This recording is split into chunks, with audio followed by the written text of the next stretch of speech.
కేసులు నేను మీడియా మిత్రులకు కోరుతున్నాను. ఇది ప్రజల సమస్య. మీరే గట్టిగా రాస్తే వాళ్ళకి ఏదైనా న్యాయం జరుగుతుంది, లేకపోతే న్యాయం జరగదు. నేను మీడియా మిత్రులు మానవతా దృక్పథంతో చెప్తున్నాను. ఇది న్యాయమైన కేసు.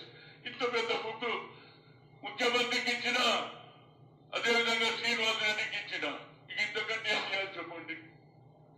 ఒక పార్టీలో బడుగు బలహీన వర్గాల గురించి ఆలోచన చేసే ఇద్దరు ఆలోచనలు, రాజకీయ ఆలోచనలు ఇంప్లిమెంట్ చేసే సరైన కేసు ఇది. ఇది న్యాయం జరగాలి. మీరు కూడా దయచేసి నేను బాగా రాయాలండి. పేద ప్రజల గురించి పత్రిక ఎందుకున్నది? పేదవాడి గురించి, కేవలం ధనవంతుల గురించి కాదు. పేదవాడికి అన్యాయం కోసం ఇంత పెద్ద బుక్ ఇచ్చిన ఇప్పటి కూడా సాల్వ్ అయితలేదు. శ్రీనివాస్ రెడ్డి 10 రోజులలో సెటిల్ చేస్తున్నాడు. First of all my request, Keesara దయారా